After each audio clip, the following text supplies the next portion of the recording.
Tengo que buscarlo en RAL. Ajá. Ah, ya. Está bien. Si no, hoy día lo vuelvo a mandar a Christopher en el chat. Ya hoy día lo vuelvo a No, mandar. Antes, chicos. pero acá el problema es que yo no puedo instalarlo aunque lo manden en el chat.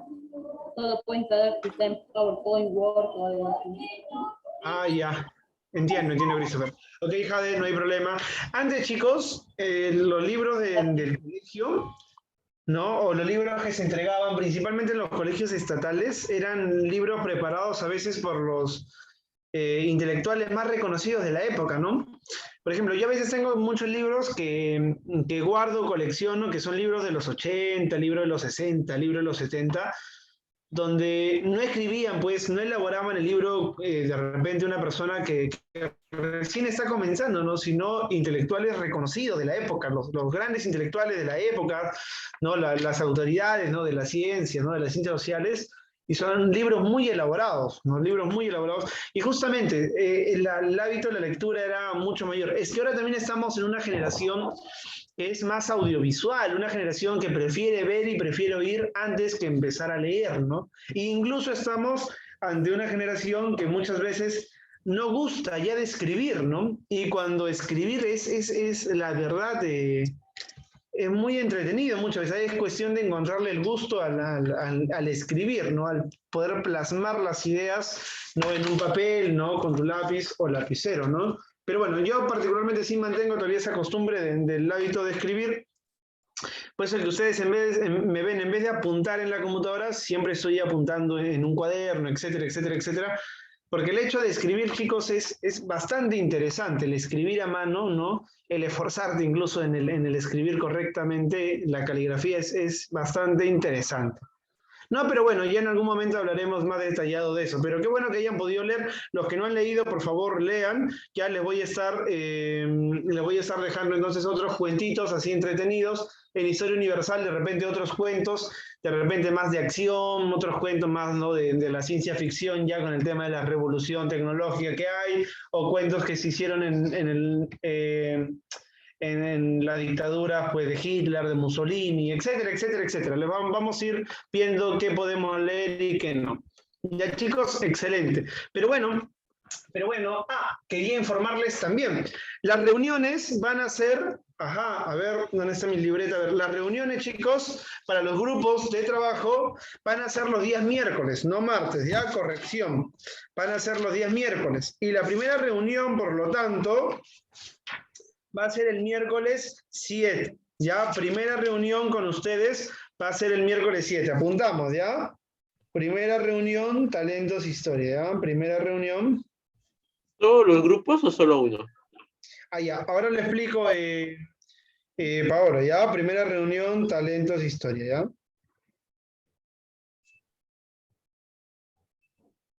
Muy bien, excelente. Ya, a ver. ¿Cómo nos vamos a organizar, profesor? Muy sencillo. Acá somos 3 grupos, ¿no? En talentos somos 3 grupitos. Ajá. Ya. Nos vamos a organizar de la siguiente manera. De 5 a 5 y 20.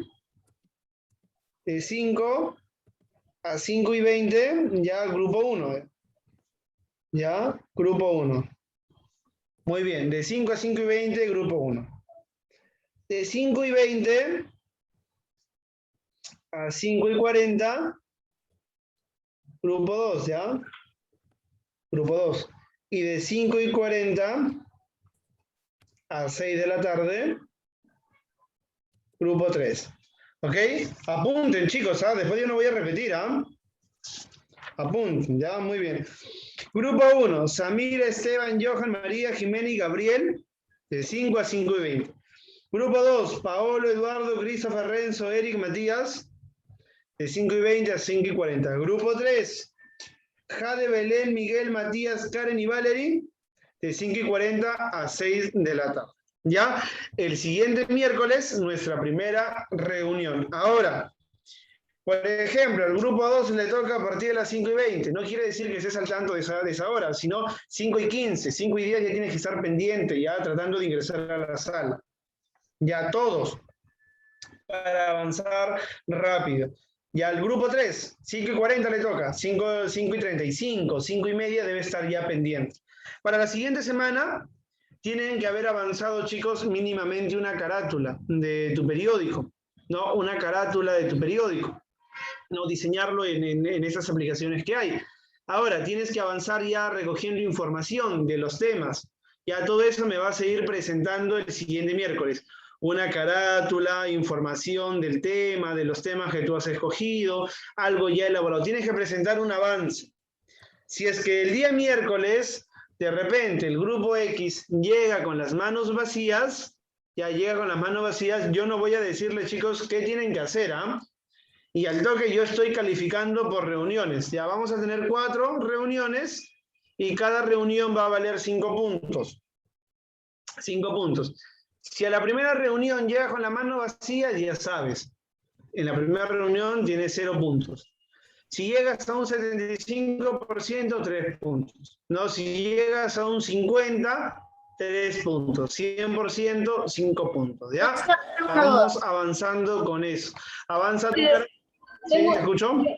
¿A qué se refiere con 100%, 75%? O sea que ya en esta reunión final todo listo. No, Christopher, me refiero a que lo mínimo que se te plantea para el día miércoles es una carátula, tener una carátula de un periódico, no justamente como un periódico. No me hagas una carátula donde aparezca, pues, no sé, el Capitán América, esas cosas, no. De un periódico propiamente. Diseñas un periódico y tener información ya de tus temas. Algo que tú hayas buscado ya de tus temas, ¿no? Eso, por ejemplo, equivale a un 100% para esa reunión. Para esa reunión equivale a un 100%. Si tienes o sea, tu profesor, para la primera reunión vamos a hacer la carátula, todas esas cosas. Ajá, exacto. La carátula, la estructura, un poquito, ¿no? Principalmente carátula, ¿ya? Principalmente carátula. Pero también ya debes ir buscando información de tu tema, ¿ok? Ya debes ir buscando información de tu tema. Muy bien, chicos. Ya, si me traes la carátula a medias, ¿no? O de repente mal hecho, ya sabes más o menos. Profesor, ¿y la reunión vamos a hacer con usted o solo yo y mi grupo? No, conmigo, yo voy a estar ahí. Por eso yo voy a estar revisando, ¿ya? Muy bien, chicos, miren. El día de hoy vamos a avanzar rápido. Recuerden, mañana nos toca cívica, pero no hay clase, ¿ya? Igual en cívica ya hemos acabado. Tenía preparada una clase especial para cívica, pero bueno, ya lo dejamos de lado para la siguiente semana todavía. Entonces, el día de hoy vamos a avanzar rápido. Vamos a avanzar rápido porque quiero mostrarles 2 videos, pero interesantísimos. Ya, 2 videos, pero interesantísimos. Ya, muy bien. El día de ayer hablábamos, pues, de Eduardo López Romaña. ¿Sí? Profesor, Hitler cuando estaba en la cárcel durante la Segunda Guerra Mundial escribió una obra. ¿Eso nos va a mandar a leer? No. Si tú deseas leerlo, no hay problema. La obra se llama Mein Kampf, ¿no? Que es mi lucha, ¿no? Mi lucha. Se transcribe en el castellano como mi lucha, ¿no? Si deseas, puedes leerlo, no hay ningún problema, ¿no? Ese libro no es nada del otro mundo, de hecho, ¿no? Es un libro bastante básico, no es un libro principalmente político, donde plasma todo su odio, ¿no? Toda su política en contra de los judíos, ¿no? Ahí tiene por acá, lo debo de tener, ¿no? Ahí lo debo tener guardado. Hitler tiene un libro, sí, Mi lucha. No es un gran libro y tampoco es un libro malo, ¿no? Es un libro básico, sencillo. Si deseas, puedes leerlo para los temas de historia, para los temas de guerras imperialistas, Primera y Segunda Guerra Mundial. Pero eso ya es cuestión tuya. Si deseas leerlo, adelante, no hay problema. Ya, excelente. Eduardo López Romaña. Ya, perdón, ¿alguna duda hasta acá, chicos, o alguna pregunta acerca de los temas o del trabajo? No, pues. Todo bien, todo claro. Ajá, ya, muy bien, chicos. Eduardo López Romaña, ¿no? Ya vamos a hacer un repaso de su gobierno rápidamente. Estableció el Código de Agua para favorecer justamente a la oligarquía agroexportadora, el Código de Minería, y tras ese código va a llegar la Cerro de Pasco Mining Company, una empresa estadounidense que va a empezar a desplazar los capitales norteamericanos, ¿ya? Los capitales norteamericanos. En la parte social va a establecer el reglamento de locación de servicios para la industria minera, ¿no? Para captar trabajadores justamente para la industria minera, en este caso para la Cerro de Pasco Mining Company, ¿no? Y va a firmar el tratado, pues, Osma Villazón. Manuel Candamo va a ser el próximo gobierno y él va a tener un gobierno bastante corto, chicos. De 1903 a 1904, un solo añito Manuel Candamo. ¿Qué pasó con él, profesor? Mira, en primer lugar, el señor Candamo es el hacendado más rico del siglo XX. Mira, es el hacendado más rico del siglo XX. Es la persona más adinerada. Su familia es la que tiene las más grandes haciendas o las haciendas con mayores riquezas de todo el siglo, o en esta época, en estas primeras décadas del siglo XX. En la parte económica, Manuel Candamo se propuso terminar de construir todos los ferrocarriles que se habían empezado en el gobierno de José Balta con este ingeniero, Enrique Meix, ¿ya? ¿Por qué era tan importante los ferrocarriles, chicos? ¿Ya? ¿Por qué era tan importante los ferrocarriles? Muy sencillo, facilitaba el transporte, claro, el transporte, la comunicación, el traslado de mercadería desde la sierra a la costa, de la costa a la sierra, de la sierra a la selva, de la selva a la sierra, de la selva a la costa y de la costa a la selva, etcétera, etcétera, etcétera, ¿no? Facilita el transporte, es necesario interconectar las regiones, pues, de nuestro país. Lamentablemente, Manuel Candamo va a fallecer, no, el 7 de mayo de 1904, ¿no? Su periodo de gobierno obviamente no lo va a terminar y va a gobernar solamente un año. Va a gobernar solamente un año y quien va a asumir la presidencia es el señor Serapio Calderón. Y Serapio Calderón va a tener el único objetivo de convocar a nuevas elecciones, un nuevo proceso electoral donde va a salir escogido José Pardo. No, José Pardo, y va a gobernar por primera vez en el Perú. Pero José Pardo tiene dos gobiernos, ¿no? Tiene un segundo gobierno también José Pardo, pero eso lo vemos la siguiente clase, ¿no? Eso lo vemos la siguiente clase, ¿ya? José Pardo también es parte del Partido Civil y él va a gobernar desde 1904, chicos, hasta 1908, 4 años. Recuerda, en estos momentos, ¿no? La presidencia es de 4 años, ¿ya? La presidencia es de 4 años. A ver, José Pardo tenía una idea, sí, tenía una idea muy importante, ¿no?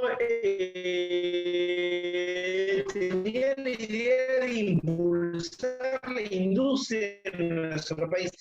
Recuerda, estamos hablando del Partido Civil, un partido de la burguesía, ¿no? Donde están organizada la burguesía nacional, y él quiere impulsar la industria en nuestro país, y él se da cuenta de un problema, que para se necesitan técnicos, personas capacitadas en la parte tecnológica, ¿no? Y se da cuenta también que en nuestro país la gran mayoría de personas no tiene mínimamente siquiera educación primaria, ¿no? Por eso él va a impulsar la educación primaria gratuita y obligatoria para todos, sin restricción alguna, para justamente educar, ¿no? A los hijos de obreros, etcétera, etcétera, para que ellos después sean técnicos y favorezca el desarrollo de la industria, ¿no?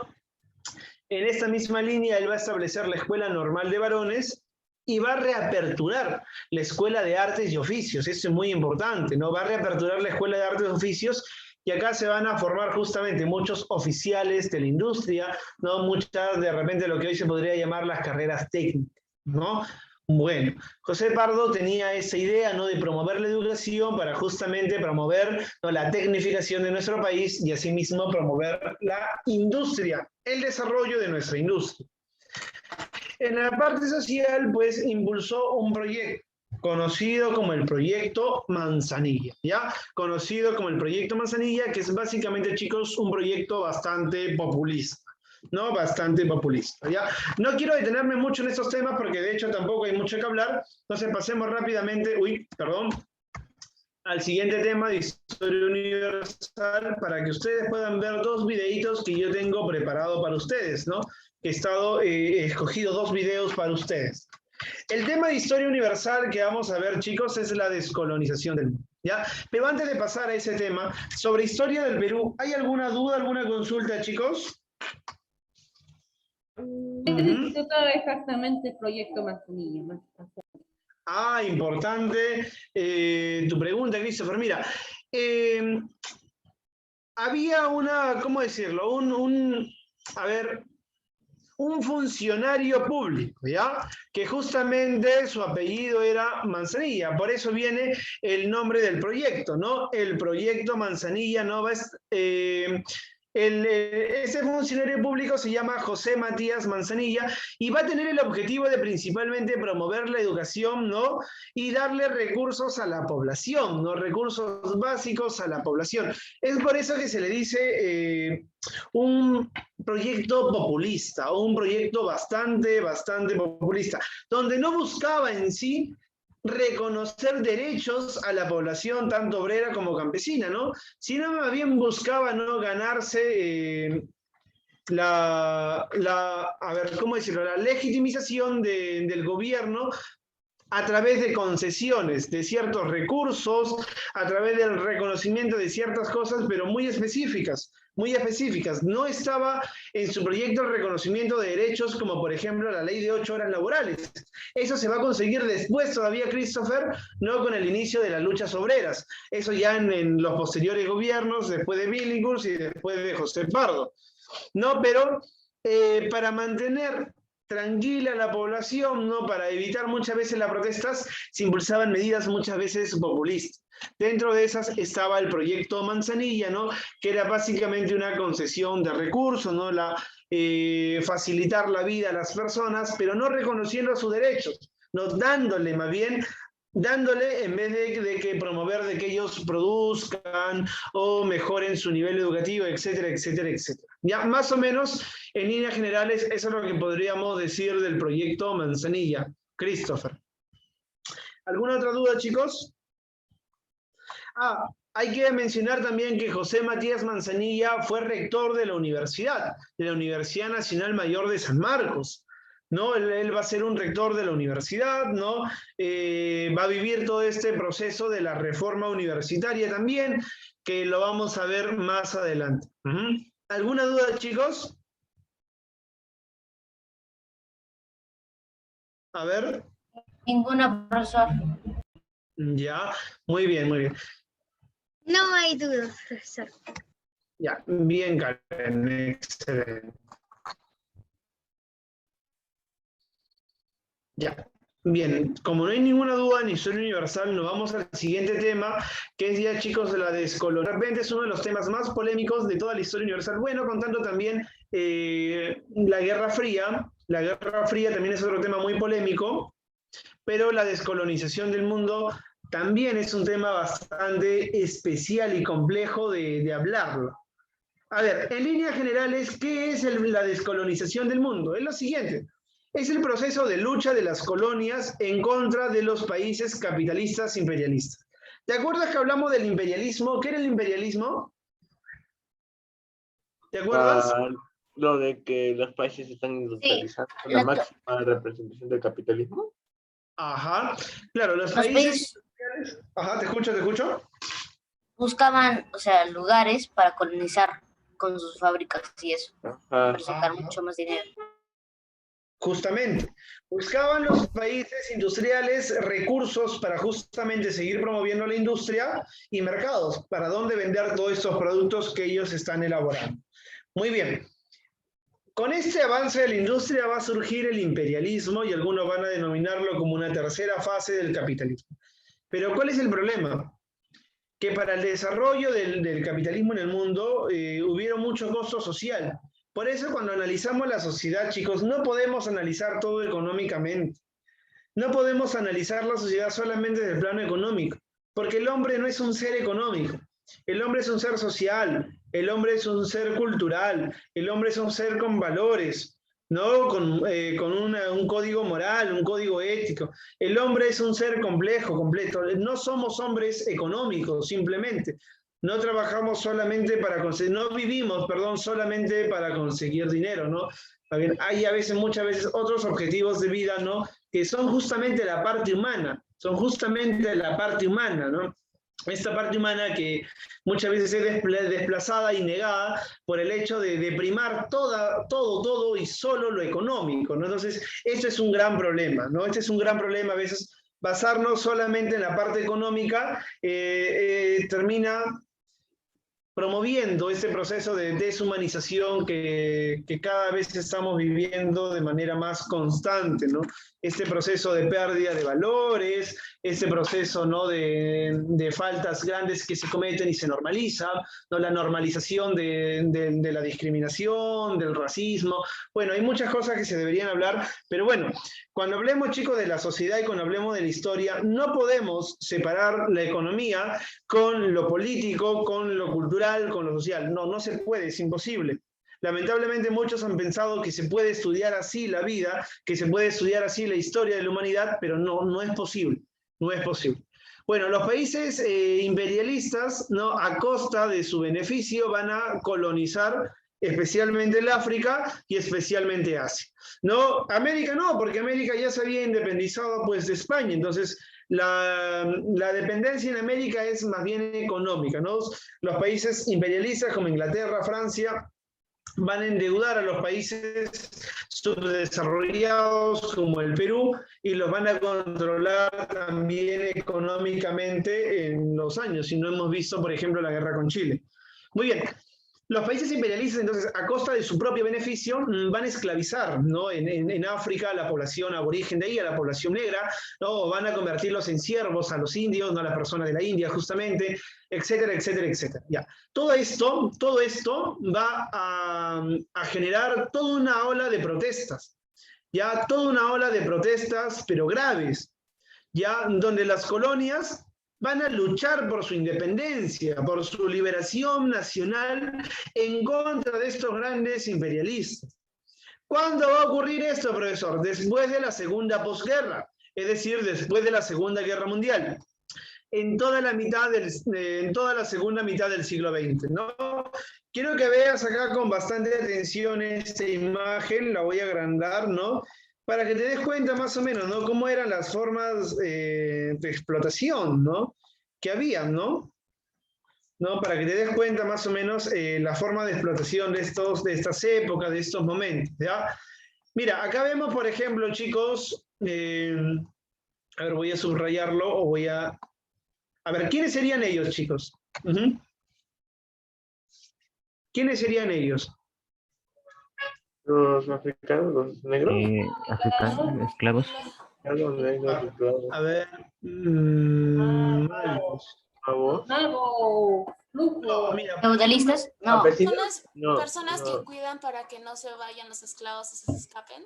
ajá, ellos, por ejemplo, serían los colonizadores. Los colonizadores. Por ejemplo, esta personita de acá sería un intermediario de la colonización. Tú sabes que siempre hay alguien que es un intermediario en la colonización, ¿no? Pero bueno, ahí, por ejemplo, vemos a los colonizadores.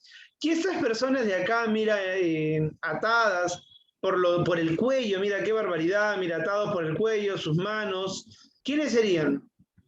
Esclavos, los esclavos. Esclavos. Fácilmente serían los esclavos, ¿no? Y mira, de repente, esta gráfica de acá es más cruel, ¿no? La de una madre llevando a su hijo o hija, ¿no? Esa gráfica es un poco más cruel. Mira estos métodos de tortura que habían justamente, ¿no? Amarrarlos por el cuello, ¿te imaginas qué barbaridad, no? Hasta los pequeños, los niños, mira, ¿no? También encadenados, etcétera. Bueno, a este nivel de explotación se llegó, pues, en el siglo XX, chicos, hace no muy poco tiempo. Pero, profesor, la Revolución Francesa no decía, pues, igualdad para todos, fraternidad, igualdad para todos, no, igualdad de derechos, igualdad ante la ley para todos, profesor. No, este espíritu liberal impulsado por la burguesía no decía igualdad para todos. Sí, pues, pero en la práctica, como vemos en la historia, no se terminó cumpliendo. Pues, felizmente ahora que ya se está haciendo respetar mucho más estos derechos, ¿no? Estos derechos humanos que fueron conseguidos justamente, como hemos visto en Cívica. No, con ustedes no hemos visto derechos todavía, ¿no? Muchas veces con varias olas, ¿no? de protestas a lo largo de toda la historia. Ya, pero bueno, mira, esto que había traído el espíritu ilustrado, el pensamiento ilustrado, Robespierre, Montesquieu, Jean-Jacques Rousseau, ¿no? Voltaire, John Locke, que estaban hablando, pues, de la igualdad, ¿no? De desprendernos de de ese privilegio que tenían los feudales, de establecer la igualdad en el mundo, de establecer gobiernos democráticos, etcétera, etcétera, etcétera. Bueno, los países imperialistas abandonan justamente esas ideas y van a empezar a colonizar, ¿no? A esclavizar, ¿no? Formas de explotación muy antiguas no van a ser retomadas. Y hemos visto, ¿no? En historia del Perú, ¿no? En historia del Perú también hemos visto cómo esto se mantuvo, ¿no? Por acá está, ¿no? Por acá está, ¿no? En historia del Perú hemos visto cómo eso también se mantiene, ¿no? Por ejemplo, acá, ellos son los esclavos, ¿de dónde, chicos? ¿De qué parte del Perú? ¿No? A ver. La selva. La selva. Son esclavos de la selva y, por ejemplo, estos son siervos, ¿no? De nuestro país, principalmente de la sierra, ¿no? Siervos que, mira, están cargando, pues, acá el señorito, ¿no? Para que no se moje los pies, ¿no? Para que no se moje los pies. Y bueno, y lo peor de la imagen de repente es la parte de acá, ¿no? Cómo se carga en andas a las personas, ¿no? Cómo se cargaban a los reyes en la edad antigua, ¿no? Mira cómo sobrevivían esa forma de explotación, esa forma de desigualdad, por más que se hablaba, pues, de la igualdad en el mundo, de la igualdad de derechos, etcétera, etcétera. Ajá, era Federico Maxule, muy bien. Se hablaba de la fraternidad de los pueblos, etcétera, etcétera, etcétera, pero en la práctica se terminaba colonizando. Bueno, ¿por qué surge la descolonización en el mundo? Muy fácil. ¿Cómo quedó Europa después de la Segunda Guerra Mundial, chicos? Devastada. Devastada, económicamente. También porque Alemania atacó a todos los países y todo fue una guerra. Grande crisis económica, ¿sí o no? Y tú sabes. Pero Japón también se vio afectada y Estados Unidos. Eso también. Ese es el punto que quiero llegar, justamente. Europa, no, bueno, y los demás países también, ¿no? Se van a ver afectados económicamente. ¿Y de dónde van a sacar los recursos, chicos, para reconstruir sus países? Explotación. Sus ¿Pero de colonias. dónde? No tenían ya nada. ¿Estados Unidos? No. O sea, ¿de dónde van a traer sus recursos? Obviamente, chicos, de sus colonias. Por lo tanto, se va a aumentar la explotación en las colonias. Europa está en crisis, necesita recursos, necesita riquezas. Y a costa de reconstruirse, van a aumentar la explotación colonial. Van a aumentar la explotación colonial. Se va a intensificar mucho más la explotación colonial justamente para que los países imperialistas europeos puedan adquirir más recursos y reconstruir económicamente a su país, que quedó devastada después de la Segunda Guerra Mundial a causa, ¿no? de Hitler, ¿no? De Hitler.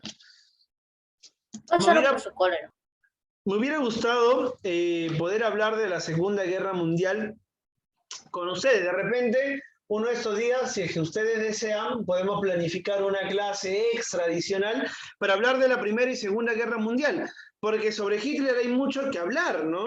Tú sabes que a Hitler lo financiaron, ¿no? Hitler fue financiado por grandes empresas alemanas, ¿no? Hitler fue financiado. Le financiaron toda su campaña y financiaron su golpe de Estado incluso para que tome el poder en Alemania, ¿no? Pero bueno, eso ya en otra oportunidad, si es que hay tiempo, bueno, lo hablaremos. ¿Qué día podría ser? ¿Cómo? ¿Qué día podría ser? Déjame planificarlo, a ver, déjame organizarme mis días y ya yo les comento a ver qué día podemos planificar una clase extra adicional, a ver, para poder hablar de la Segunda Guerra Mundial, que hemos hablado muy poco, pero hay muchísimo que hablar, chicos, de la Segunda Guerra Mundial, hay muchísimas cosas por hablar de ese tema. Pero bueno, ya regresando al tema. Europa va a quedar devastada, ¿no? Y se va a incrementar la explotación en sus colonias. Obviamente, de ahí extraían los recursos y ahí a donde llevaban las mercaderías. Entonces también van a empezar a vender las mercaderías a un precio más elevado en estas zonas. Ahora, en las colonias empezó a surgir también una burguesía revolucionaria. Una burguesía tipo la burguesía francesa, antes de la Revolución Francesa, así de revolucionaria empezó a surgir una burguesía dispuesta a tomar las armas y expulsar a los invasores, expulsar a los países imperialistas. Surge una burguesía revolucionaria que se oponía a esta gran burguesía imperialista, ¿no? que se oponía a esta gran burguesía imperialista. Pero también, así como se intensifica la explotación, Europa había quedado devastada, entonces también se debilitaron las medidas de control. También se debilitaron las medidas de control durante todos los años de la guerra. ¿Y esto en qué beneficia, profesor? Que había, de cierta manera, mayor libertad para que estos pueblos oprimidos puedan organizarse, conseguir armamento y emprender guerras de independencia. Otra causa muy importante, chicos, es el surgimiento del sentimiento nacionalista, ¿no? Ese sentimiento nacionalista, ¿no? El Perú es de los peruanos, ¿no? ¿Por qué tienen que explotar los españoles? Algo así, ¿no? No, la India es de los indios, ¿por qué tienen que explotar los ingleses en nuestros recursos? Algo así. El Congo es de África, ¿no? Etcétera, etcétera, etcétera. Muy bien. Entonces va a surgir un sentimiento nacionalista, pero no ese nacionalismo tóxico que hablábamos, pues, de la guerra con Chile, ¿no? Que hasta el día de hoy, pues, nos seguimos peleando irracionalmente a veces con los chilenos, ¿no? De manera, pues, absurda. No un nacionalismo tóxico. Profesor, sino... ¿Ah? Lescano está con esa idea del Huáscar, ¿no? Pero prácticamente parece que él va a ganar las elecciones. Ah, Lescano. El señor Lescano ha dicho, pues, que va a traer el Huáscar. Eso, chicos, es una burla, ¿verdad? Eso, chicos, es una burla. Es muy complicado de que se pueda traer. Profesor, pero no dijo que va a traer, sino va a hacer un acuerdo o algo lo posible para traer el Huáscar. No lo afirmó. Sí, pero eso de va a ser lo posible es difícil, chicos. ¿Cuántos años se han hecho solicitudes para traer el Huáscar? Es difícil, o sea, es solamente, chicos, como se dice muy coloquialmente, vender humo, porque hay tratados, chicos, hay tratados, hay acuerdos que se han firmado, ¿no? Entonces, revisar todo eso, pues, aparte, yo les pregunto a ustedes, ¿acaso traer el Huáscar es una prioridad, chicos? ¿Acaso traer el Huáscar nos va a solucionar la pobreza, la crisis de salud que tenemos, la crisis? No es prioridad, chicos, más bien son medidas populistas y hay que ver dónde lo propuso, ¿no? ¿En qué lugar lo propuso? En Tacna. En Tacna, ¿no? Justamente en Tacna, ¿no? En donde se da todo el conflicto chileno, justamente solo para ganar los votos, pues, no solo para ganar los votos. Pero bueno, ¿no? Son solamente, chicos, ilusiones del señor Lescano, que más es populismo, ¿no? Que más es populismo, ¿no? Claro, ¿no? Ya hemos hablado de Tacna, Arica y Tarapacá, ¿no? Y hemos hablado de Tacna, Arica, Tarapacá y la posesión de Chile, ¿no? Pero bueno, era solamente una medida populista, ¿ya? Pero bueno, volviendo al tema. En Asia, África, no va a surgir este nacionalismo tóxico y populista, sino va a surgir este nacionalismo revolucionario. Ese nacionalismo que está dispuesto a luchar por la independencia de su país, por la liberación nacional, ¿no? Ese nacionalismo revolucionario. Pero también va a haber una gran influencia del socialismo. Ya va a haber una gran influencia del socialismo. Aunque no lo creas, aunque muchos renieguen, sí, también hubo gran influencia del socialismo. Porque ¿qué es lo que planteaba el socialismo? Pues la igualdad, la distribución de los recursos, la propiedad colectiva. Ese discurso va a calar entre las personas de África y las personas de Asia. Por eso que muchas revoluciones en Asia y en África van a ser revoluciones de tipo socialistas. Y muchas otras van a ser revoluciones de tipo nacionalistas. Pero a la larga no se va a instaurar ningún estado socialista. De repente uno, Vietnam, y de repente otro, China, la China de Mao Zedong. Pero no se va a lograr instaurar, pues, grandes repúblicas socialistas como se hicieron antes, ¿no? Como se hicieron antes. Pero bueno, entonces, políticamente hablando, ¿cuáles fueron las influencias? El nacionalismo y el socialismo. Estas fueron las influencias políticas, ¿no? Tanto las dos influencias políticas eran influencias revolucionarias. Revolucionarias. Importante tenerlo en cuenta, ¿ya, chicos? Ahora, ¿quiénes apoyaban la descolonización del mundo? Muy fácil, los norteamericanos y los soviéticos. El capitalismo norteamericano y el social imperialismo soviético, ¿no? Que ya se había restaurado el capitalismo en la Unión Soviética, ¿no? Ya hemos hablado de eso.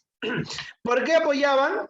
porque buscaban nuevas zonas de influencia, ¿no? Norteamérica, recuerda, no tiene grandes colonias en el mundo, es una potencia mundial, lo que tú quieras, pero no tiene grandes colonias en el mundo, porque los que se repartieron en las colonias, los que se repartieron en el mundo fueron los países europeos, no Norteamérica, porque Norteamérica recién se estaba desarrollando.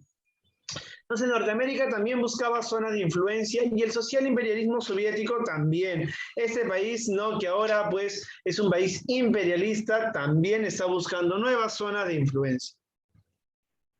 Algunos países descolonizados. Veamos el caso de la India, que el caso de la India es un mito. El caso de la India muchas veces es un mito.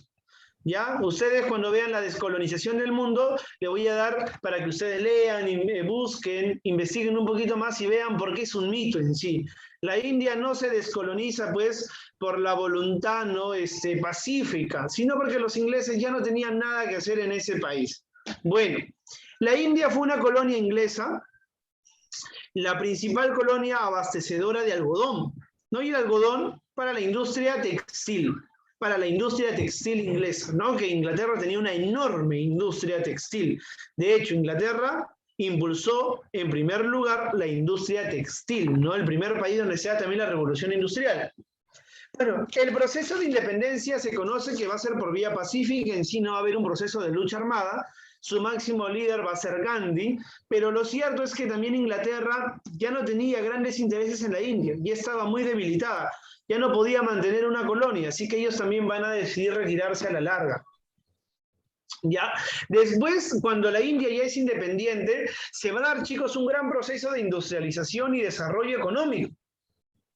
Un despegue económico, pero abismal, que va a ser conocido y llamado como la Vía India, ¿no? La vía de la India al desarrollo económico. Muy bien, pero bueno, ese desarrollo económico también no duró de mucho. Actualmente la India es uno de los países más pobres. Es uno de los países más pobres del mundo. Actualmente la India es uno de los países donde hay más desigualdad. O sea, actualmente la India es uno de los países donde tiene más mujeres esterilizadas. ¿Sabías ese dato? Creo que te dije en la clase de cívica anterior, ¿no? Ah, no, todavía no hemos hecho cívica. Sucede que en la India el 38% de mujeres casadas, ¿no?, son mujeres que han sido esterilizadas. Porque en la India, tú sabes, hay una sobrepoblación. Entonces hay política de control de natalidad. De hecho, las políticas de control de natalidad estuvieron orientadas a los varones, para que los varones no se hagan un proceso conocido como la vasectomía. Pero la India es una sociedad muy religiosa, muy conservadora. Podemos decir que es una sociedad muy patriarcal, entonces no aceptó esta medida para los hombres y la impuso para las mujeres. Y el 38% de mujeres casadas en la India, son mujeres esterilizadas, ¿no? Es una cifra pero abismal, chicos, casi la mitad de mujeres, ¿no?, son esterilizadas. Y el número es grande, porque la gran mayoría de mujeres en la India también se casan, ¿no? Casi el 85% de mujeres en la India terminan casándose. Entonces, es una sociedad muy conservadora, es una sociedad muy religiosa. ¿Qué significa? ¿Cómo? Profesor, Esterilizadas, algo así era. ¿Qué significa? ¿Cómo? No te entiendo muy bien. La palabra que dice, esterilizadas, ¿qué significa? ¿Patriarcal?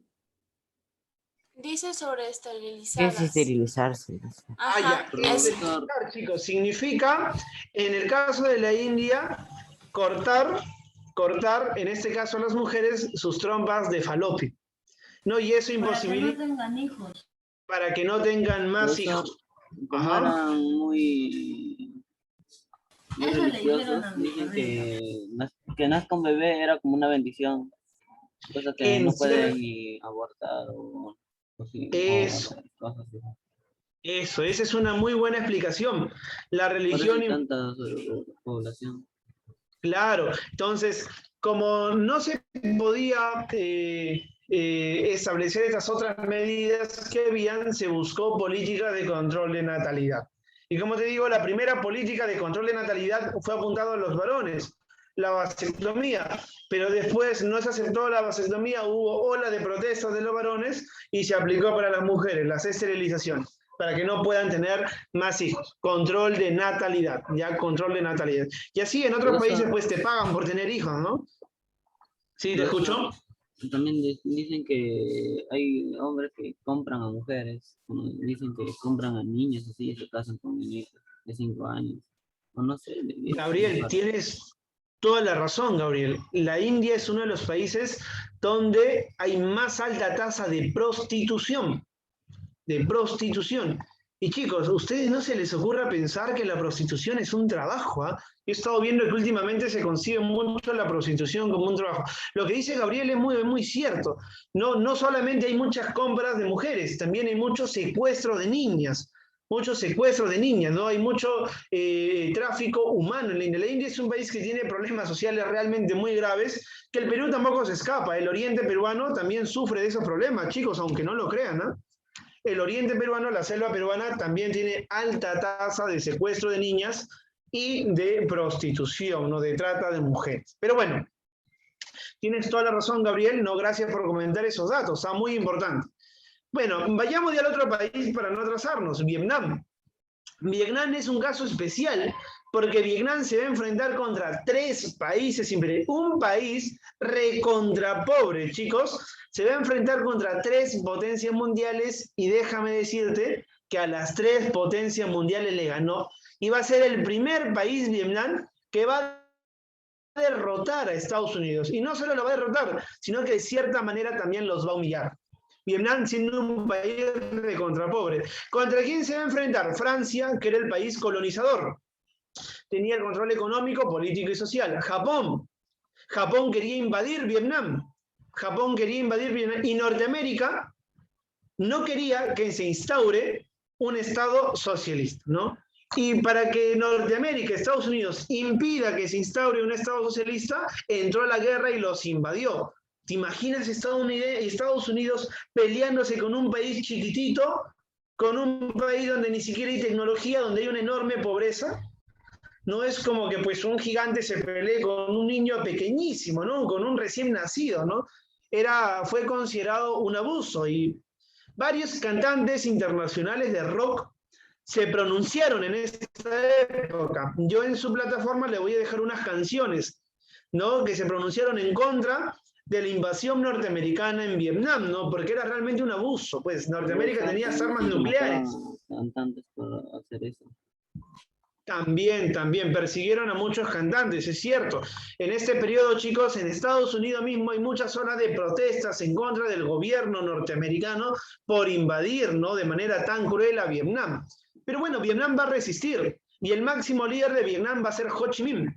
Ho Chi Minh va a promover que los obreros, campesinos, estudiantes y la burguesía nacional tomen las armas y se enfrenten a estos 3 grandes, Francia, Japón y Norteamérica. 3 países enormes, ¿no? Obviamente Vietnam va a recibir el apoyo de China, va a recibir el apoyo de la Unión Soviética también, obviamente, ¿no? Pero se va a enfrentar a estos 3 grandes monstruos, enorme, ¿no? La capacidad de Vietnam, de lucha que tuvo Vietnam, y le va a ganar la guerra de Vietnam.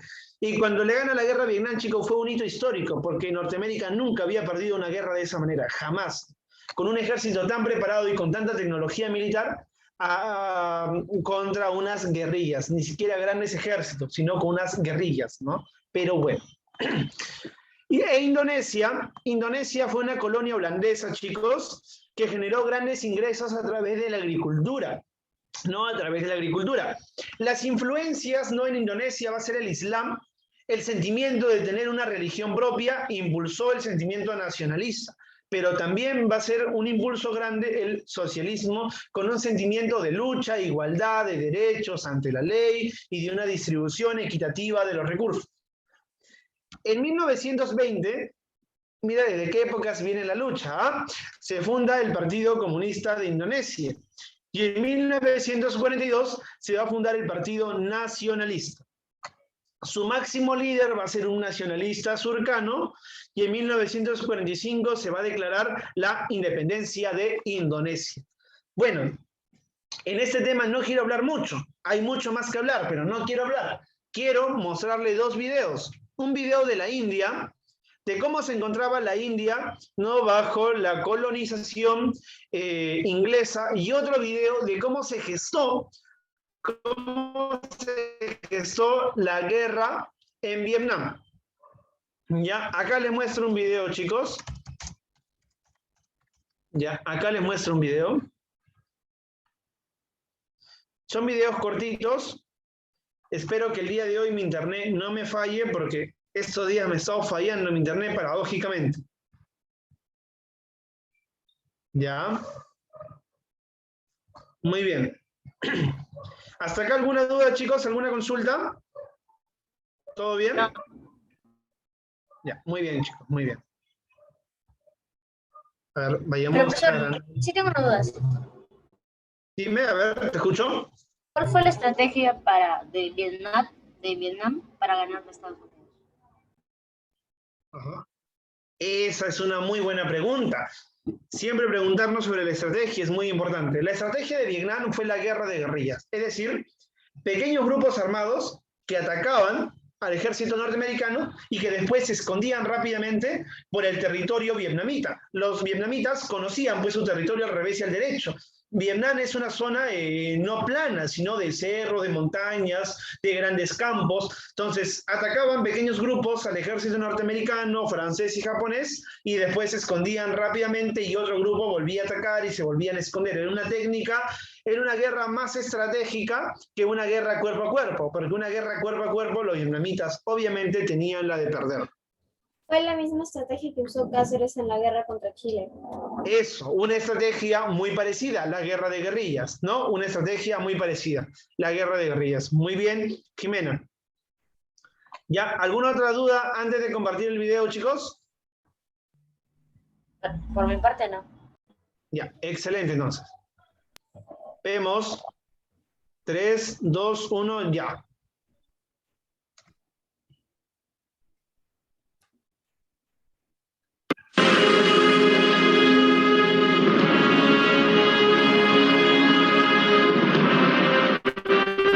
Durante 200 años, Gran Bretaña fue la nación más poderosa del mundo. Desde el Canadá hasta la India, desde Australia hasta Nigeria, desde el Caribe a Sudáfrica. El Imperio Británico antiguamente gobernaba casi un tercio de la población mundial. Metraje recién descubierto por completo en su color original revela cómo los británicos veían sus posesiones imperiales.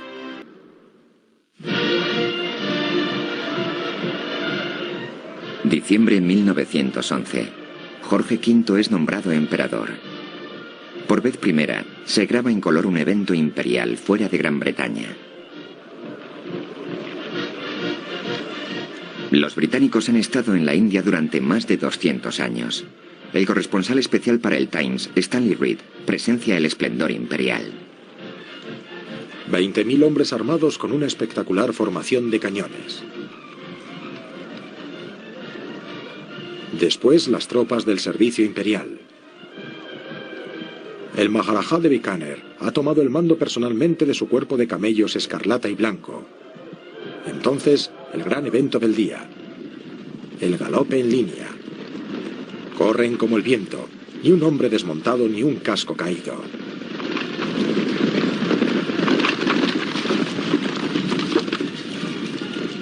Grace Molyneux observa a su marido, el comandante Edward Molyneux, pasar cabalgando con los lanceros del 21º.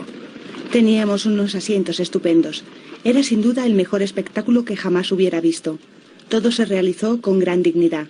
Creo que los nativos debieron estar muy impresionados. Pero bajo este extravagante despliegue de lealtad imperial se esconde una gran fragilidad. El gobierno británico en la India ha sido desafiado por una década de protestas nacionalistas y violencia terrorista.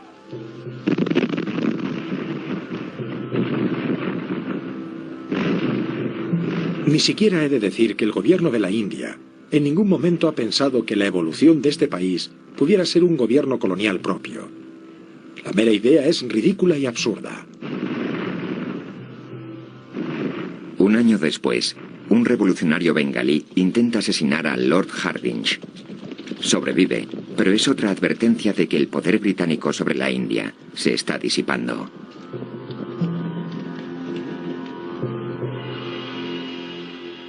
Jawaharlal Nehru, presidente del Congreso Nacional Indio, enero 1930.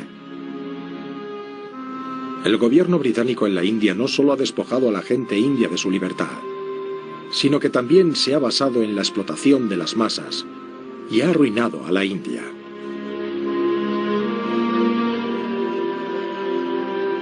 Creemos que la India debe romper con la conexión británica y lograr la total independencia.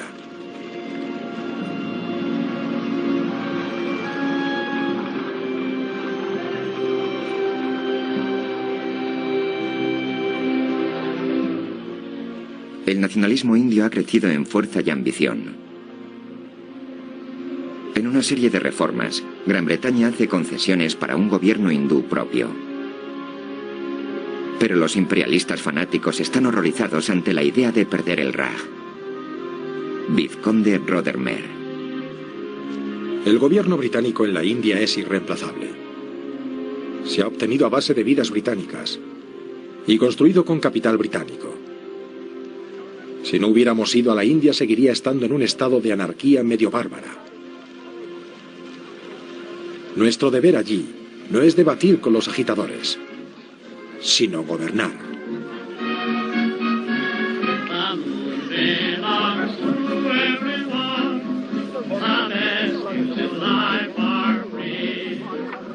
Algo menos de 100.000 británicos gobiernan sobre 315 millones de hindúes.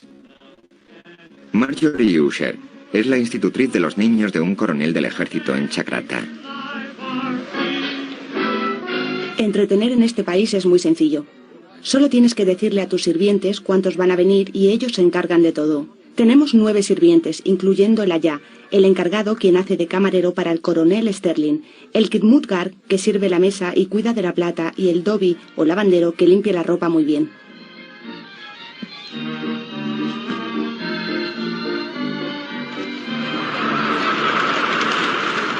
Para algunas mujeres británicas, la India es una aventura prometedora.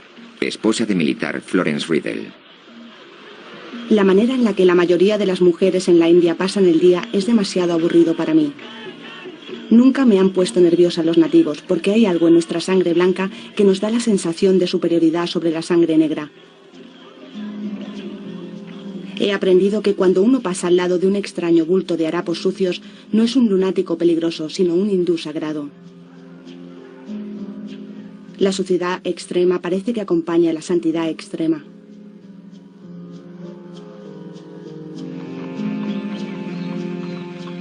Joanna Bazalgette acompaña a su marido Jack, un oficial en el servicio civil hindú, en un tour por el Punjab.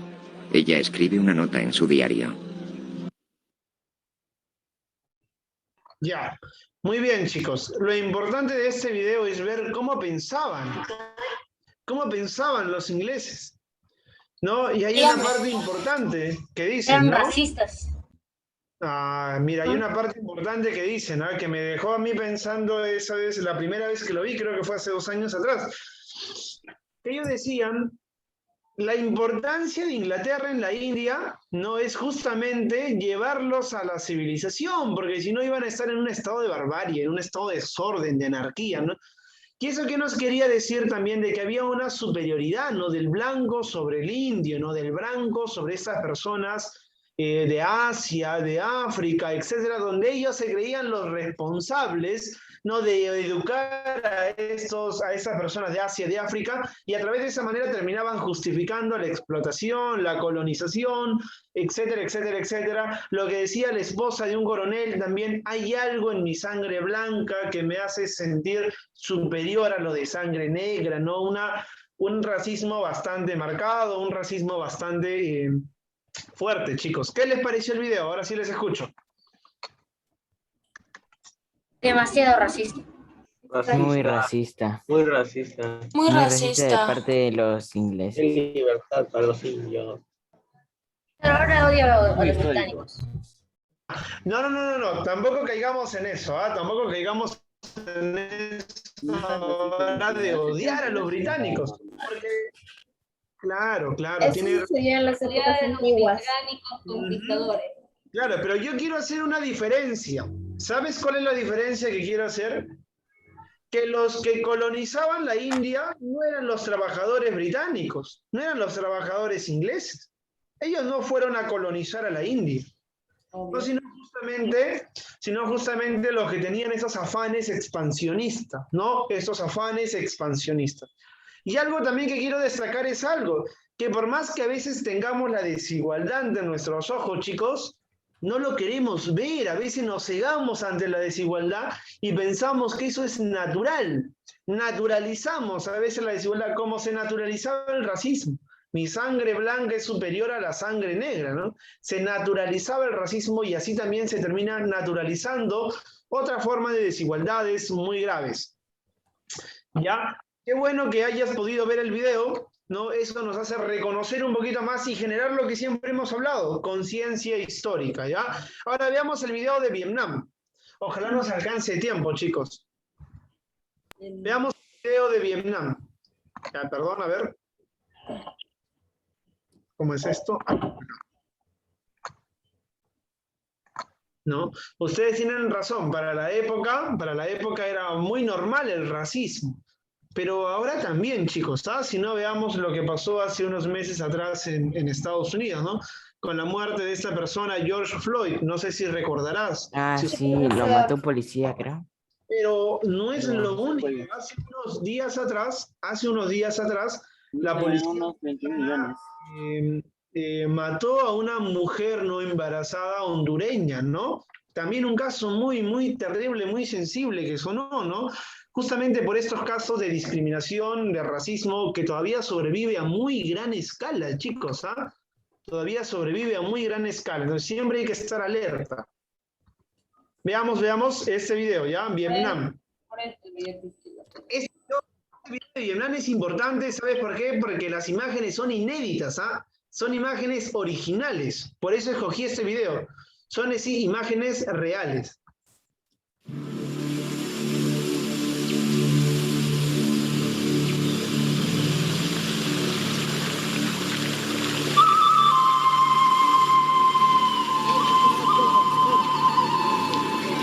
El tranquilo paisaje de la provincia de Lam Dong, el territorio colonial francés de la Cochinchina, 1938.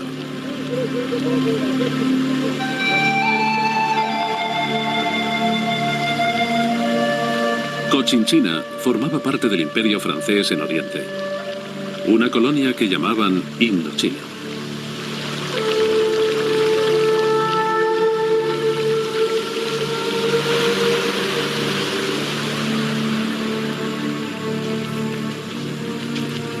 Indochina estaba formada por Laos y Camboya al oeste y los territorios orientales de Tonkin, Annam y Cochinchina, el antiguo reino de Vietnam.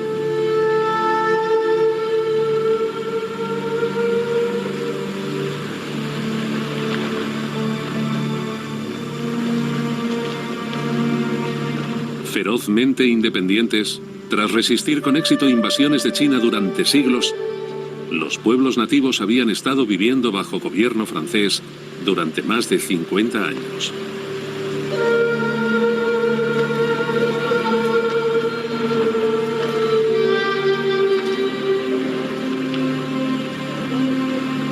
Ocultos bajo la eterna serenidad de su paisaje, esos aparentemente plácidos habitantes organizaban potentes movimientos de independencia.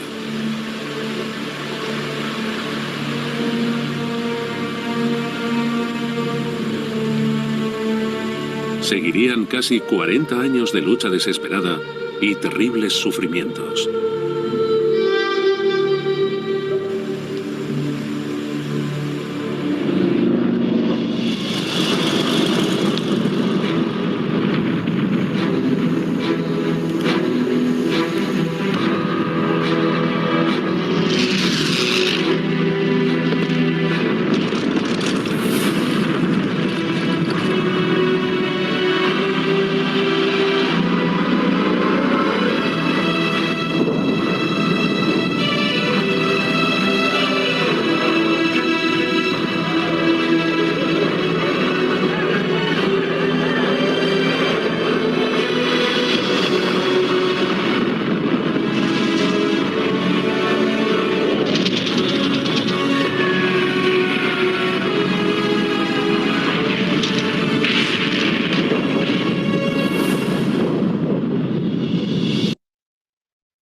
disculpen que lo pare, chicos, pero a veces se pasa desapercibido este punto. Hay algo que en ese video que ha pasado, creo. Ah, claro, Jade. Eso es lo que hemos hablado en la Guerra Fría. Estados Unidos ponía las películas de Rambo, ¿no? Culpando a Vietnam y a los soviéticos, ¿no? Culpando a Vietnam. Eso es lo que hemos hablado en la Guerra Fría, chicos, ¿no? Justamente. La película de Rambo, la película de Rocky y otras películas que va a promover también en ese caso ya Estados Unidos, ¿no? La guerra cultural. ¿Ya? Pero a lo que... ¿Por qué para el videito? ¿Ya? Porque acá hay una imagen de una mujer colgada así con balas, ¿no? En su pecho, ¿no? Y colocando, creo, un misil o algo por así, no sé qué sea.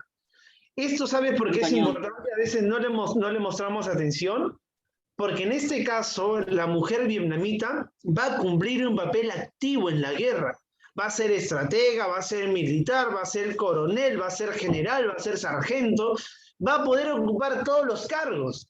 Es decir, en estas guerras militares, ¿no? En esta guerra de ejército, la mujer va a conseguir puestos importantes militares. Y no va a haber tanto esta exclusión de género, ¿no? De solamente los hombres van a la guerra, ¿no?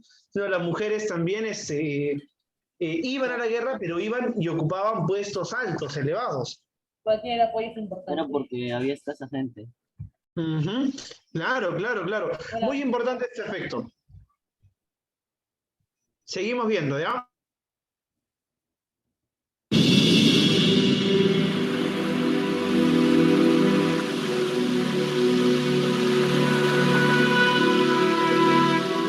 Utilizando relatos de primera mano y metraje previamente inédito, rodado totalmente en color,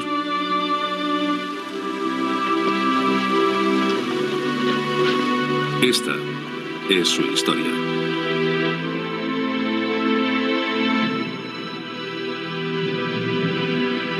Indochina, la guerra de un pueblo.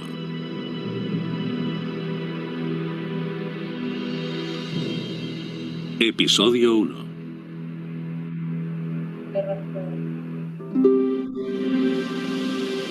La frontera noroeste. La puerta a Asia.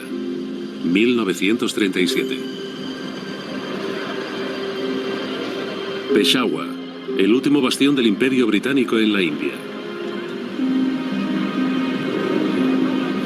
Como parte de su Grand Tour, los aventureros y los cineastas aficionados Edward de Rothschild y Peter Treharne viajaban por las vastas y antiguas tierras de Asia.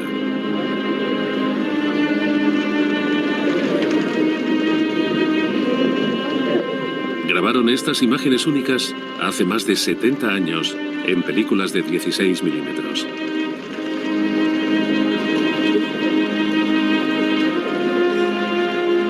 No se han emitido nunca.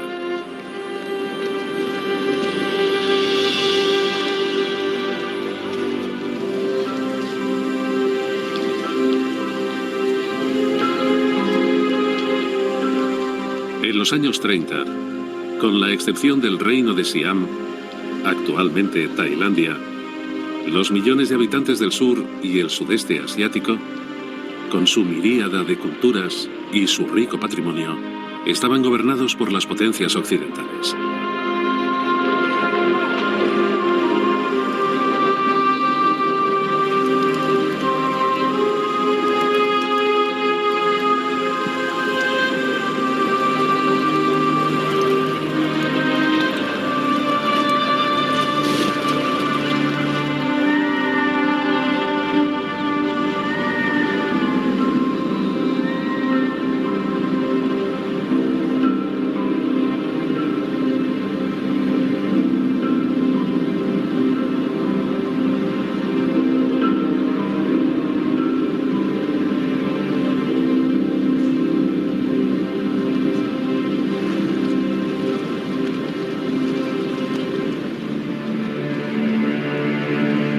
Los británicos dominaban la India, Birmania, Malasia y Singapur. Estados Unidos gobernaba las Filipinas. Los holandeses tenían las Antillas y los franceses Indochina.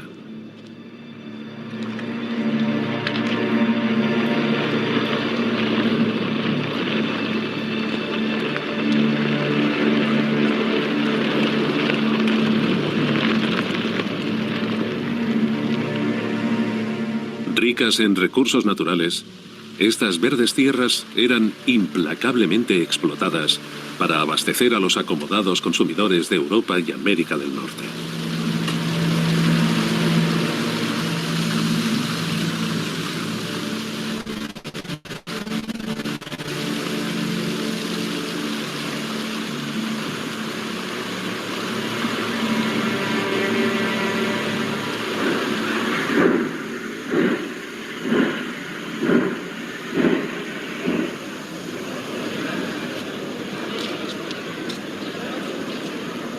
Sin embargo, salvo unos pocos escogidos, los habitantes de la zona recibían pocas recompensas.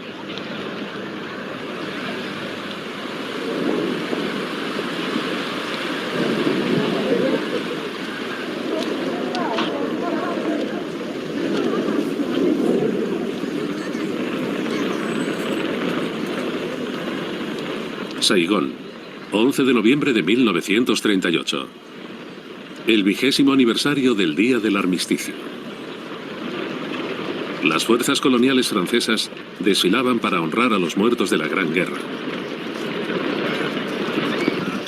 Solo habían pasado 2 décadas desde el final de una guerra que se suponía que debía poner fin a todas las guerras, durante la cual los franceses habían sufrido más de 4 millones de bajas. Un periodista de Saigón, Nagoyen Lacroix, lo vio.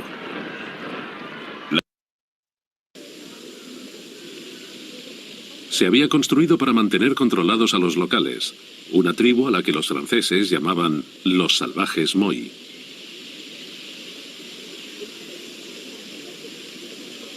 Las potencias coloniales occidentales propugnaban las virtudes de la democracia liberal. Así que muchos de los movimientos nacionalistas buscaban apoyo ideológico en el comunismo, especialmente en el marxismo-leninismo de la Unión Soviética.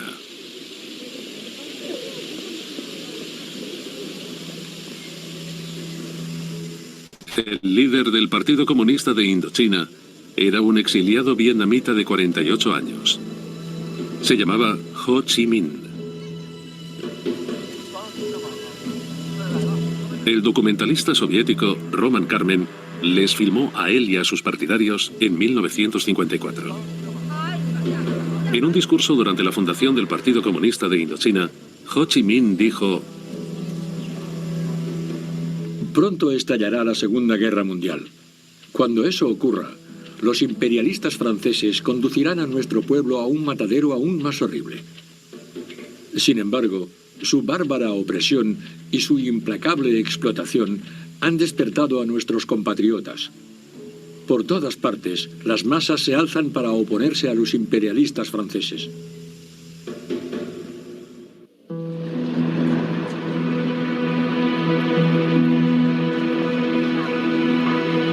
Las Antillas Orientales Holandesas, 31 de agosto de 1941. Los soldados y los marineros holandeses se relajaban en los cafés de Batavia, la sofisticada capital de Java.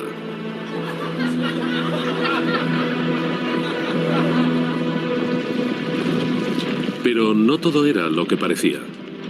Las tropas holandesas desfilaban desafiantes, pese a que su patria había caído ante el ejército alemán. Los nazis arrasaban Europa. Japón había ocupado grandes partes de China y sus fuerzas imperiales se agrupaban para lanzar un enorme ataque sobre el Pacífico y el sudeste asiático.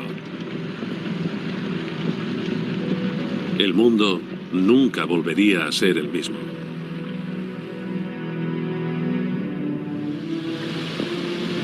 En otoño de 1941, Francia estaba bajo el control del gobierno de Vichy, que había firmado un acuerdo con el aliado de Japón, Adolf Hitler. Tras algunas diferencias iniciales, las autoridades francesas de Indochina accedieron a permitir que el ejército japonés se moviese libremente por la colonia. La gente de Indochina pasó a tener 2 amos, la Francia de Vichy y el Japón imperial. Ho Chi Minh. Los franceses inclinan la cabeza y se arrodillan sin vergüenza, sin una sola palabra de protesta. En consecuencia, nuestro pueblo sufre una doble carga. no son solo los búfalos y los caballos de los invasores franceses, sino también de los japoneses.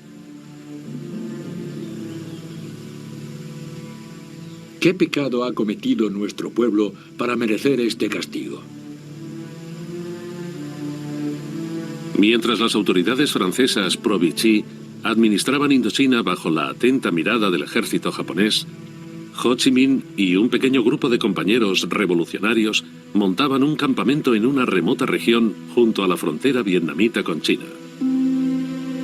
Uno de ellos era un intelectual de 29 años, Vo Nguyen Giap.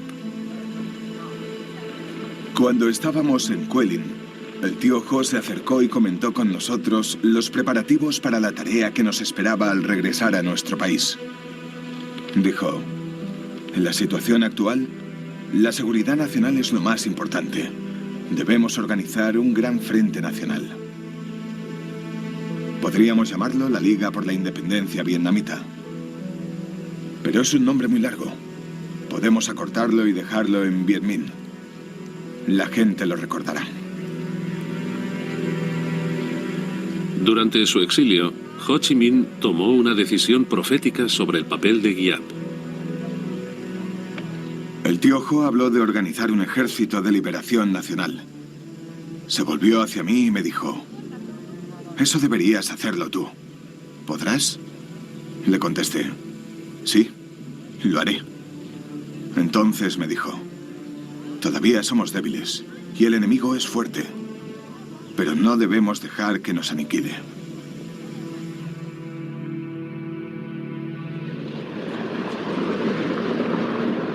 En 1942, tras el ataque japonés a Pearl Harbor, las únicas partes de Asia y el Pacífico que no estaban en 1942. Chungking, China Central. Un bombardeo diurno de la Fuerza Aérea Japonesa.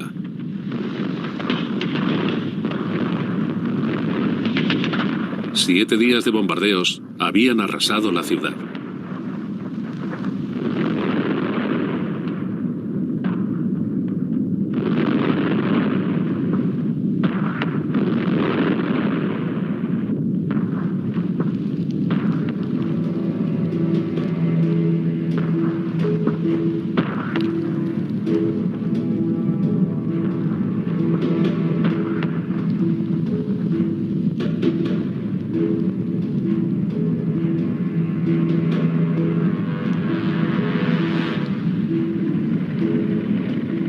Birmania se había convertido en el campo de batalla crucial del continente asiático.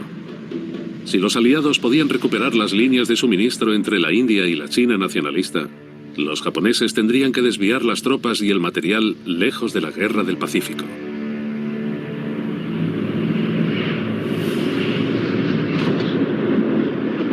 Las fuerzas británicas y estadounidenses utilizaron técnicas bélicas poco convencionales tras las líneas japonesas. Entraron en contacto con las tribus de la zona y las organizaron para luchar contra los japoneses.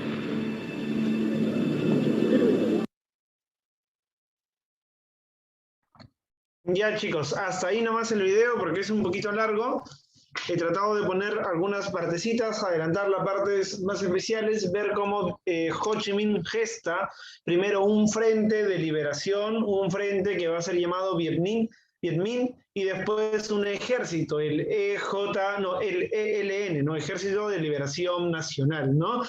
Interesante, ¿no? Interesante. ¿Qué les pareció este segundo video? De repente un poco más explicativo, ¿no? ¿Qué les pareció? A ver, chicos. Explicaba sobre la el miedo antes de saber que estás peleando con alguien mucho mayor que tú. Ajá.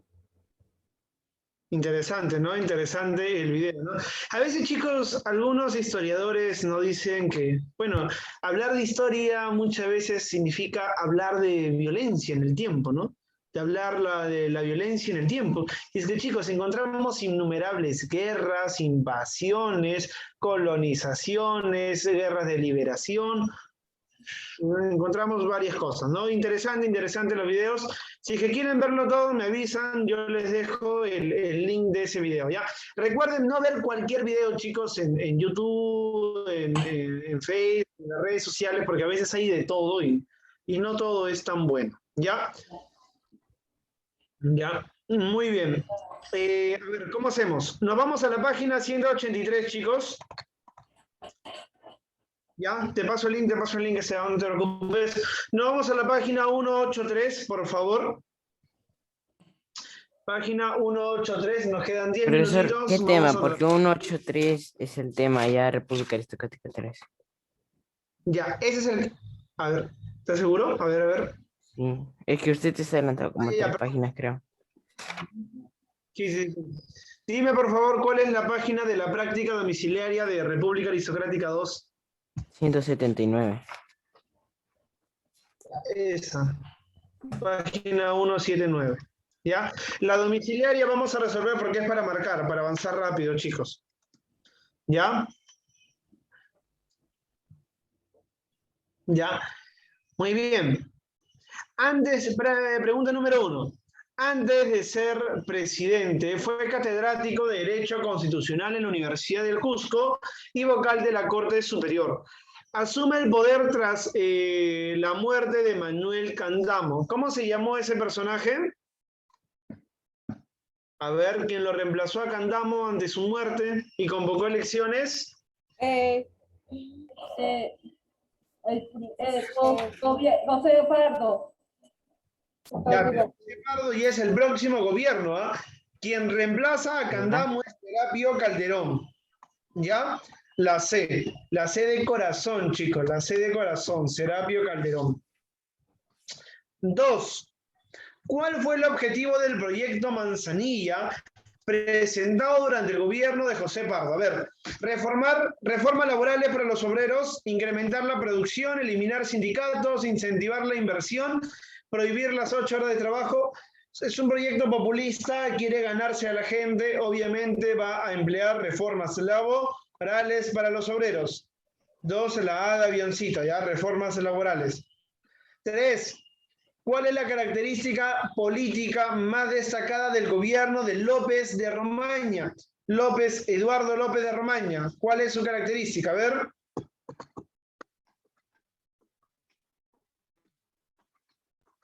A ver, ¿cuál sería, chicos? A ver. Mira, revisa tu libro rápidamente, ya. Ahí está la clave. López de Romaña, el primer gobierno de el segundo civilismo, ¿ya? A ver. ¿La B? A ver, no lo dice tu libro, pensaba que sí lo decía. A ver, la B, sublevaciones regionales, no, principalmente enfrentamientos, chicos, entre el legislativo y ejecutivo, ¿ya? Legislativo, ejecutivo. El ejecutivo, ya sabes, es Romaña, y el legislativo, el Congreso, no había oposición en el Congreso. Ya 4, la empresa norteamericana Cerro de Pasco Mining Company, Corporation, dice acá, debería de ser Company, bueno, llegó durante el gobierno de Manuel Candamo. No, Eduardo López de Romaña. Eso, Eduardo López de Romaña, muy bien. La D de dado, ¿ya? Muy bien. 5, institución creada para administrar los recursos del estanco de la sal. A ver. Facilito, el mismo nombre lo dice, ¿ah? Compañía Salinera del Compañía Salinera. Del Salinera del Perú. Muy bien. 5, la D. Muy bien, la 6, la gratuidad de la enseñanza de la educación primaria, así como el ingreso de las mujeres a la universidad. Son obras del gobierno de... José Pardo. José Pardo y Barrera. Muy bien, el primer gobierno, ¿ya? José Pardo y Barrera, ¿ya? La E. 7. La principal actividad de la República Aristocrática en la sierra. En la sierra, ¿cuál fue? A ver. ¿La minería? No. La minería. Agroexportación. ¿La minería? La minería o la agroexportación. Agroexportaciones en la costa sur y en la costa norte. En la sierra, la minería. Industria fabril. No, la 7 es la H, chicos, minería. Industria fabril, costa también, ahí se dan los procesos industriales. En la sierra principalmente la minería, ¿ya? Principalmente el cobre, Cerro de Pasco, Mining Company, ¿ya? 7, la avioncito. 8, José Pardo y Barrera fue el cuarto presidente de la llamada República Aristocrática. quien fue hijo de, a ver, Manuel Pardo y Lavalle. a ver, Felipe Pardo. Ah, no estoy compartiendo. Lavalle. Manuel Pardo y Lavalle, Manuel Pardo y Chicos, pensé Lavalle. que estaba compartiendo. A ver. No. Felipe Pardo. Felipe Pardo. No, Manuel Pardo y Lavalle. Manuel Pardo y Lavalle. Manuel Pardo y Lavalle. No, Manuel Pardo. En el libro lo dice. Ya, a ver, estoy compartiendo, me avisan. No, ahora sí. Sí, sí está compartiendo, profesor. Ya, muy bien, a ver, ¿es hijo de Manuel o de Felipe? Manuel Pardo Lavalle. A ver, de Manuel Manuel. Pardo Lavalle. Manuel Pardo Lavalle. No sabemos. Bien, bien. Manuel Pardo y Lavalle. Pero Manuel Pardo y Lavalle es hijo de. Felipe Pardo. Manuel Pardo y Lavalle. Felipe Pardo. Ay, José Pardo y Barrera es hijo de Manuel Pardo y Lavalle. Pero Manuel Pardo y Lavalle es hijo de Felipe Pardo y Aliaga. Son familia nomás. Recuerda, el partido civil, no todos eran civilistas, ¿no? Bueno, 8 la clave de la B. Si te preguntan, José Pardo y Barrera fue el nieto de Felipe Pardo y Pardo. Aliaga. Felipe Pardo y Aliaga. Muy bien, ya 9. El gobierno del presidente se firmó el tratado Osma Villazón con Bolivia. Era el de José Pardo. José Pardo. Eduardo López de Romaña. López Romaña, Eduardo López Romaña. Muy bien, López de Romaña, la C de corazoncito, ¿ya? Y 10, no es una obra del gobierno de José Pardo. A ver. Proyecto Manzanilla. El Tratado de Ancón, no, chicos, Tratado de Ancón es guerra con Chile. No, la E, muy bien, la E. Ya, excelente. Muy bien, y nos vamos a... Profesor, ¿cuál era la pregunta 3? Uy, La pregunta ya lo pasé. era La 3 es la A. enfrentamiento entre el legislativo y el ejecutivo. Enfrentamiento y ejecutivo. ¿Saben cuál es la clave de la 8? A ver, La alguien 8 que la lea. B. Muy bien. Gracias. Muy bien, ya. La descolonización, vamos a eso, a ver, descolonización en la práctica dirigida, chicos, domiciliaria, perdón. 221. 221. 221, muy bien, ya, página 221, ya, 221. Ya.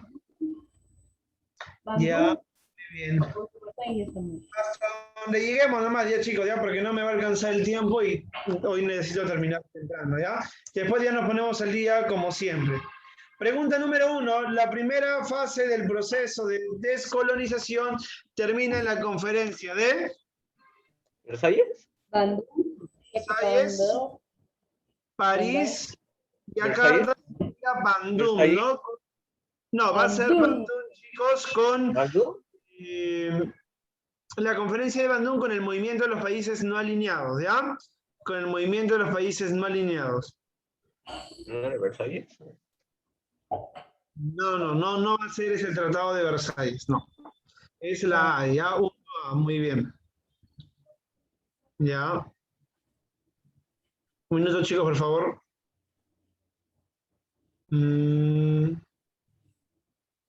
A ver, ¿qué pasó? Y ahora sí, disculpen la distracción, chicos. Ahora sí, a ver. 2. La primera organización que inicia el proceso de descolonización fue... La ONU. La ONU. La OEA. Esa pregunta, La OEA. a ver, ¿ONU, la Organización de las Naciones Unidas? No. ¿La ¿La OEA, OEA? Organización de Estados Americanos? No. No, ¿Mercosur, Mercado Común del Sur, no no tiene creo. nada que ver? No. NAFTA, el bloqueo, Seca. de la compañía de cobre. No. No entiendo esa pregunta. A ver, vamos a revisar. A ver, la primera organización que inicia el proceso de descolonización fue... A ver, los Estados Americanos no podría ser, chicos, porque se da en Asia. Es imperialista. Mercosur, claro, tiene razón. Mercosur tampoco, porque es un mercado que se crea mucho después. NAFTA es un bloqueo económico. Podría ser la ONU o SECA, pero la SECA tiene que ver con la explotación de los productos minerales. La única opción que queda es la ONU, pero igual no tendría mucha relación. No tendría mucha relación, chicos, ¿ya? Pero bueno, vamos a marcar la ONU. De repente, en el sentido de que los países colonias participaron en algunas conferencias de la ONU, y un caso concreto es, por ejemplo, el discurso del Che Guevara, ¿no? En una asamblea de las Naciones Unidas, ¿no? Bueno, de repente por ahí podría estar la relación, ¿ya, chicos? Bueno, ya son las 12, chicos, en punto, y lamentablemente hoy tengo que terminar temprano, no puedo quedarme de repente un ratito. Ya, la siguiente semana, por favor, nos ponemos al día. El día de hoy nos hemos atrasado por ver a veces los videitos, pero los videos son fundamentales ver. No podemos dejar de verlo, ¿ya, chicos? Chao, profesor. Avancen con su libro. Escúcheme, no se queden sin avanzar, ¿ya? Avancen Domiciliar con es la tarea, ¿no? parte de historia de Perú, historia Profesor, universal. y esa de la reflexión le tenemos que enviar. Profesor, la domiciliar es la tarea, ¿no? Claro, el cuento, la reflexión del cuento me lo envían como tarea, ¿ya? Me lo envían. ¿La domiciliar es la tarea? Porque usted había dicho que creo que lo íbamos a avanzar en clase y nosotros lo hacíamos. Claro, claro, claro. Este tema ahora, como nos hemos atrasado, no lo envíen. Resuélvelo en tu casita y la siguiente semana sí o sí lo avanzamos, ¿ya? Pero sí o sí. Resuelve en tu casa y la siguiente semana sí o sí lo avanzamos. No lo envíen, envíame tu reflexión. Profesor, ¿cuál era el autor del libro? ¿Cómo se llamaba? El libro, agua, ya. Te envío el libro por acá por el... A ver los archivos. Por mi correo que empieza con Flor. En verdad, ¿quieres que te lo envíe por tu correo? Bien difícil. Ya. A ver, envíame tu correo, por favor, Christopher, ahorita al chat. No, envíenlo por el chat, yo no lo tengo. Ya. Muy bien. Ahí ya le envió también Esteban. Esteban, por favor, compártelo a todos. Sí, compártelo a todos. ¿Ya? Profesor, no se puede, solo me dejo compartirlo usted. Ya. A ver, seleccionar. No, por acá no es. A ver, ¿cómo comparto esto? Acá. Ya, muy bien.